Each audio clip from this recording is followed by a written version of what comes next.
I was like, remember, I have a girlfriend that I've been dating for 5 years. Just like certain things that most people my age like aren't doing. And that kind of makes me like the old man at heart.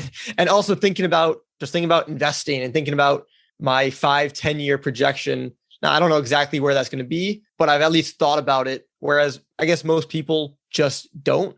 So I think the biggest thing is in order to have that mindset and even just start the ball of thinking about it, you have to surround yourself with people who think like that. Your network is your net worth. Come listen to some of the most successful people I know share invaluable knowledge, stories, and advice in real estate, business, and beyond. This is Weiss Advice. Whether you want to take your business or personal life to the next level, look no further. Welcome back to another episode of Weiss Advice. I am so excited today to have Bailey Kramer with us. My name is Yona Weiss, in case you didn't know, and this is our podcast. So thanks for joining us. And thanks, Bailey, for joining me.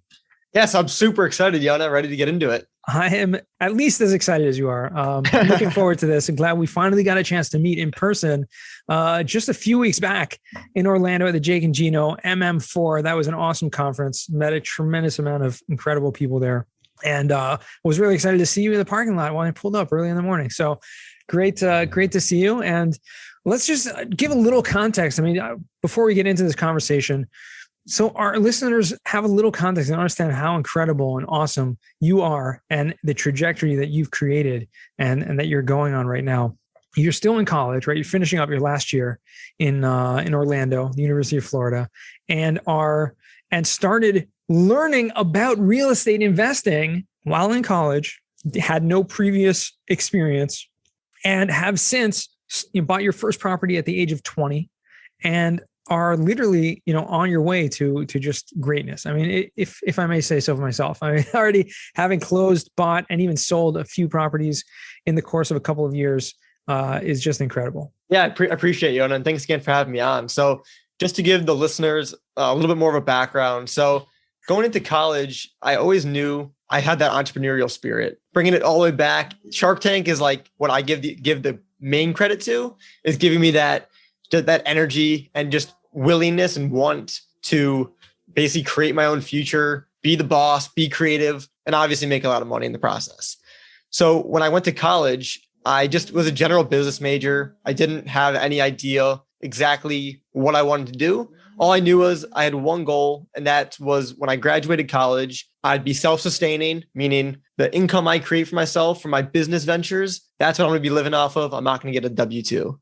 So freshman year goes by and nothing really happened. YouTube University, just looking at all the different side hustles and just the classic, how to make money online, the simple stuff like that. And then sophomore year came around and I'm like, all right, the clock is ticking a little bit. If I'm going to build something and it's going to sustain me, I probably need to get that going soon. So I looked up on the internet, best personal finance books, because that was just another topic that was kind of in the same realm. And one book that kept on coming up over and over again was Rich Dad, Poor Dad. I'm sure most of the people who are listening to this podcast have at least heard that book. But that was the first book that introduced me to the concept of real estate investing and the idea of having your money work for you instead of you working for money. That was like the first time it actually clicked. I know before this, I didn't know anybody who owned real estate besides like my parents who had like their own personal house that I lived in. But besides that, no investments. Right. So I was hooked when I read the book. I back to Google, looked up how to get started in real estate investing because I niched down at that point instead of just making money, how to make money in real estate. So I'll give you kind of the quick story. We can dive into it more. Sure. But I found Bigger Pockets, fell in love with real estate. I was just fascinated. I heard fix and flip. I heard single family. I heard multifamily, wholesaling. I heard all these great things. I'm like, I'm ready to jump into it. Initially, I had my eyes and my heart set on multifamily. I ended up making a pivot 6 months later. We can talk about that later, to single family. That's when I went all in on single family. And then since then, that was basically about a year after I read Rich Dad, Poor Dad. A year later, I was now a junior in college and I closed on my first property, which was a fix and flip deal. And since then have bought 5 more properties, a combination of long-term rentals, Airbnbs, and another fix and flip. Okay. So there's a lot to unpack there, but I want to, before we do unpack some of that, I want to kind of get back to kind of the basics in where you came from, because obviously you had, like you said, you started out in college, you already had that kind of bug of, I want to make money. I want to have something be self-sustaining, not have to work for anyone. So you already had that kind of mindset beforehand, but looking to others who may not be in your particular shoes. I mean, and I'm sure you get this a lot because you're involved on campus with other students, right? Student groups that are involved in investing and stuff like that. How do you present to them? And how would you present to maybe some of our listeners who are perhaps, students, or, maybe just at their early stage and they've not yet bought their first property? What are some of those steps, or not even the steps, but just kind of the mindset to kind of overcome to do that? Yeah, it's funny. I actually spoke at my UCF, my college's real estate club, literally 2 weeks ago, and kind of just basically gave a presentation on this, pretty much on this topic about investing, kind of what I've done. But what I would say is first, like you said, like the mindset, you have to have the mindset for it, because most people, just the reality of it is, my age at my college, they're more focused on going out, partying, that kind of scene. And there's nothing wrong with that. It's never been my thing. Ever since I could remember, I've never been a big partier. I've been like an old man at heart. That's what all my friends tell me. Ever since I can remember, I have a girlfriend that I've been dating for 5 years. Just like certain things that most people my age like aren't doing. And that kind of makes me like the old man at heart. And also thinking about investing and thinking about my 5-10 year projection. Now, I don't know exactly where that's going to be, but I've at least thought about it. Whereas I guess most people just don't.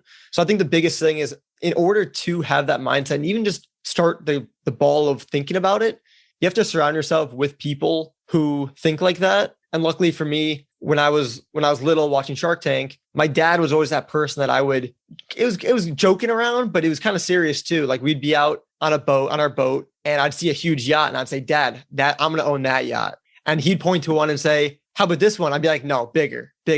So I definitely had him as kind of a person that, helped me, I guess, while I grew up, develop that mindset and through sports and other things like that.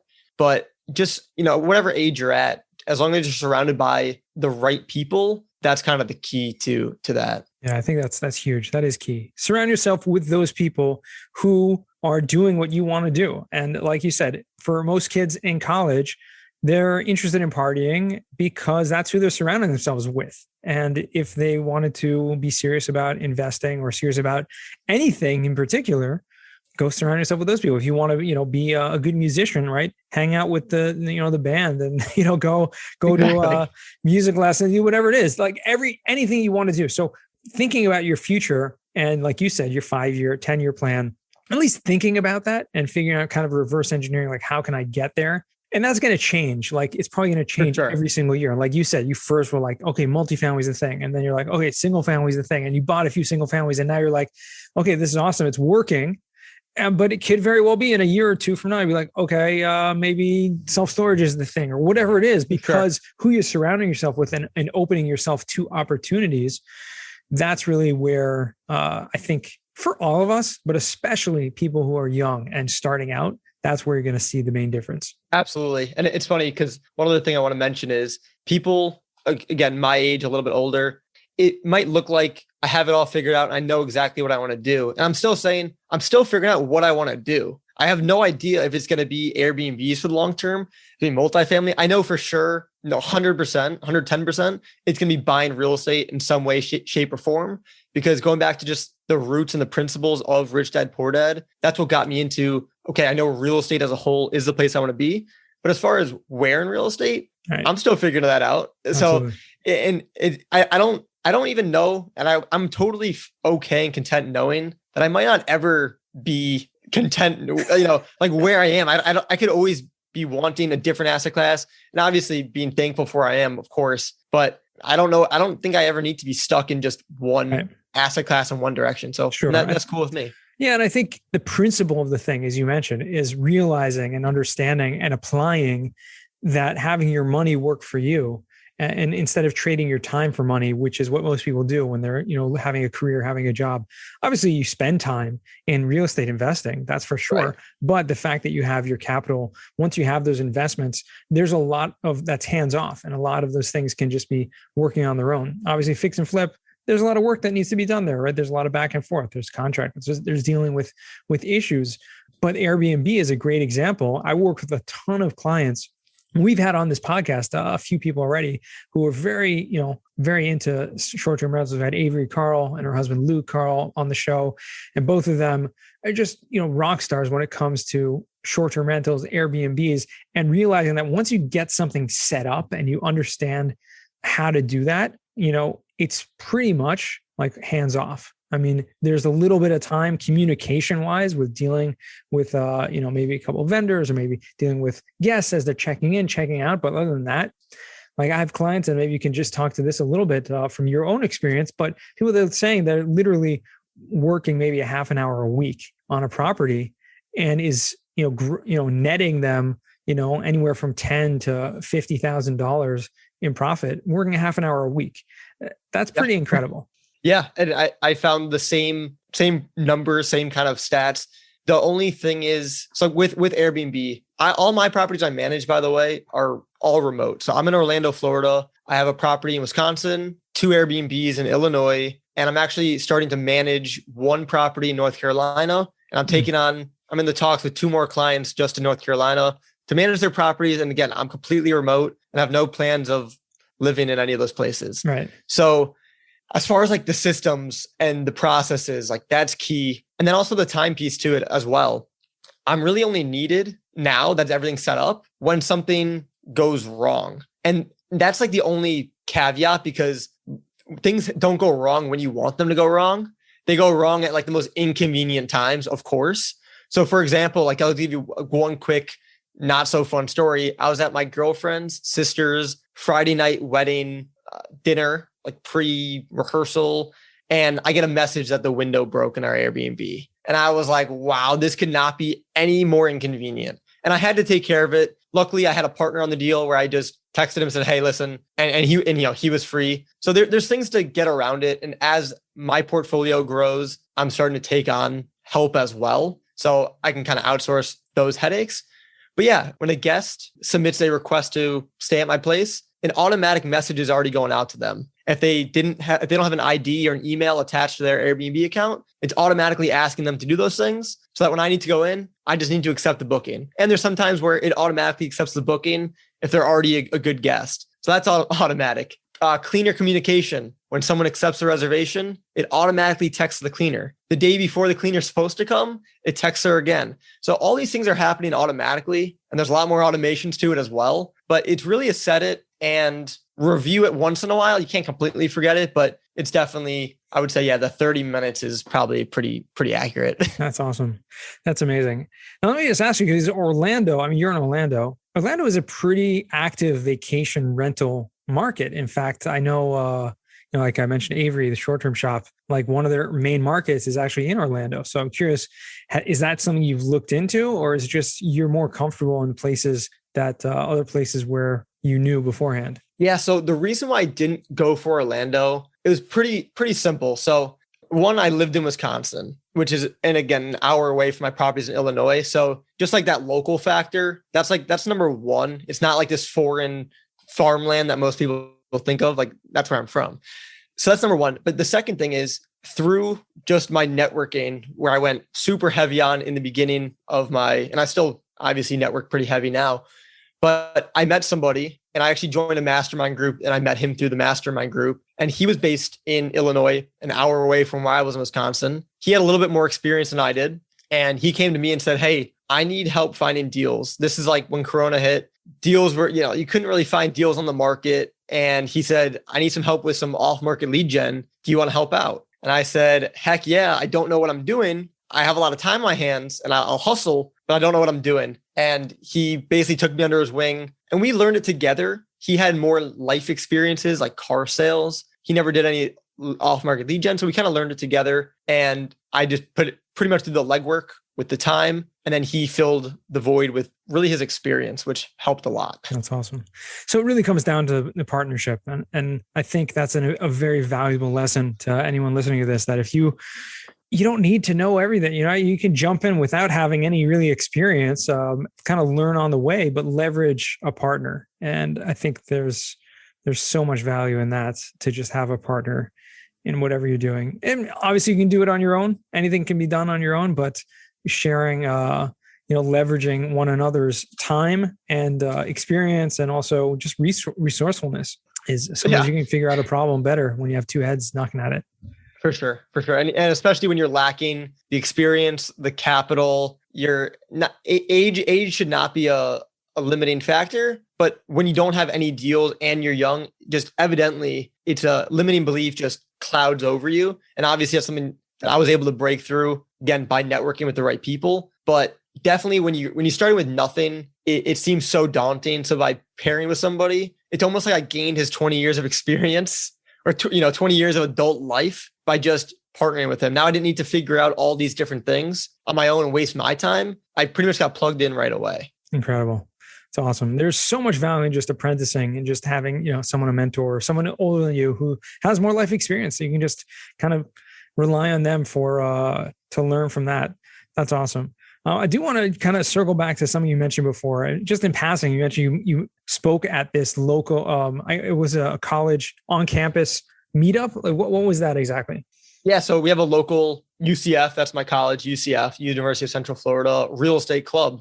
Oh, okay. And every week or two, usually bi-weekly, there's meetings, and basically they bring in different people from different areas, or, local, but different areas of the real estate business. Mm-hmm. And I had the opportunity to speak a week or two ago. Very cool. So the people in that club, they're all students, right? Correct. Yeah, all students. So I think that's awesome. And this really goes back to something we talk about a lot on this podcast, is just going to local meetups. And so obviously a student club, if you're a student on campus, like check out, there's probably a real estate club. And if there's not, make one, right? Be the catalyst and be the one who makes that club. And because you're going to leverage each other, and you'll end up meeting other people who are interested in the same things you are. And like we said before, surrounding yourself with the people that are going the direction that you want to go, or are doing the things that you want to do, that's going to get you there faster. And even if you're not a student, there's no clubs, there are local meetups. And even if there aren't any local meetups, there are now online virtual meetups happening everywhere, all over the place, every day of the week, every hour that you can imagine. So there's really no excuse to networking, even if you're an introvert. I'm an introvert. Right. Okay. Listen, guys, I don't like to go out there. I didn't always like to go out and talk to people and go, but you know what? When it comes to, just putting yourself out there, you just got to do it, and you'll get used to it little by little. So for sure, just get out of your comfort zone, figure out how to meet people. And, if you need help, ask for it, and ask, people like me or Bailey or anyone else there. We're out there to kind of help and be resources. So don't be shy. For sure. Yeah. And it's funny you mentioned the meetup thing, because about a year and a half ago, I was basically 5 months into just learning about real estate. This is kind of read Rich Dad Poor Dad, did the bigger pockets thing. I'm like, all right, I'm getting serious now. And at the time, this is when I chose multifamily as my route. And after, again, surrounding myself with those people, I said to this guy, there's no meetups around. And he pushed me to actually start my own meetup. This is when I had like zero credibility, like literally nothing. And started my own meetup. It was all virtual because of COVID, when COVID first hit. This was like back in May, June, July. And it was the Orlando multifamily meetup. But I had people from all over, because there's so many meetups going on that you can either attend one. And then if there's not any in your area, virtually, locally, or you just want to, you can start your own, which is just incredible. Yeah. And go for it. Yeah. It doesn't, you may get one person that shows up, you may get 5 people, you may get 10 people, but you know what? It's just finding an opportunity. Like any business person, any entrepreneur, that's really what it is. You see there's a lack, and you try to fill that void and try to create a solution for that. And I think that's a great way to do it through meetups. So I want to actually transition now, Bailey, to what we call the final 4. These are 4 questions I ask all my guests. These are great. You can take them long, short, however you want. The first question I always ask is, what's the worst job that you ever had? Worst job I ever had. This is actually my first. So I've been a grocery bagger, a cashier. That was like my main gig in high school for like a year and a half. And then towards the end of high school, I tried to get my entrepreneurial side going. And and I actually joined. I didn't know what it was at the time, but I joined an MLM, a multi-level marketing company selling coffee. One, I'm not a coffee guy. Now let's start with that. I'm not passionate about coffee at all. I don't drink coffee. So that alone wasn't, that was a good learning experience because I realized don't sell something that I don't actually like. But I would say that was pretty tough because I thought I was, you see the numbers, oh, you can make X amount of money if you do this, this, and this. So I was all hyped. That's probably my biggest and first letdown in business. Glad it wasn't like actually anything big. It was just like a $200 investment and more like mental than anything else. So it taught me a lot of lessons, but I'd say like that was the worst. That was like my worst starting experience. Yeah, absolutely. It's something that anyone who's experienced anything like that, like it's so misleading. I think that's what gets me about the MLM. And I actually almost joined one at one point. Like one of my clients actually was like, trying to push me and pursue. He's like, oh, you can do this and this and this. I was like, listen, I'm not really interested. He's like, no, just come on the call. I'm going to introduce you to like the head guy. He's like, yeah. This guy's making like $20 million a year. I'm not interested in money. You don't get it. Like, just leave me alone. He's like, yeah. But it is a lot of misleading because for a very, very, very, very small percentage of people, they actually make it. And they kind of make it out to be, well, everyone can do this. It's like so easy. Right. Yeah. And at the time I had no idea what it was. So that was also a good learning experience of finding out firsthand what is MLM. Cause I hear people talk about it now and I'm like, oh, I know about it. No, it's good. Having a firsthand experience obviously gives you a much better clarity on what it's all about, how to avoid that in the future. So second question is going to be, what is a book you've read? And you already mentioned The Rich Dad Poor Dad, but maybe another one, a book that's given you a paradigm shift. Yeah. So of course, Rich Dad Poor Dad is a go-to. I'm reading one right now called Traction by Gino Wickman. And I already felt like I read it just because I hear so many people talk about it, but I'm like, no, I actually need to read the book myself so I can pick out my own nuggets. And I'm only a couple chapters in, but so far it's already been a huge shift in organizational structure and how I structure my business now and going forward with the different roles from the visionary, to the integrator, to the actual people. So, being an entrepreneur doesn't mean you have to be in the day-to-day. Doesn't mean you have to be the integrator. There's so many different roles. And that's kind of what the biggest thing I'm learning just from this book is where I see myself in my business and how I can use that to grow, to start businesses and to make me happier, more efficient and more effective. Yeah. Finding, I think any book that allows you to look into yourself, kind of introspect and see like, oh, who am I or what am I good at and what are my skills and how can I now leverage that to be the best at what I do? And oftentimes, if you're able to do that, you end up finding out that, hey, I need to actually find other people to surround myself with that can do these other things that can complement my skills. And so having a book like that, and we'll definitely put that in the show notes, anyone who's interested in Traction, it's a game changer. It is. It's one of those books that really just going to change the way you think about scaling, really. Right. For sure.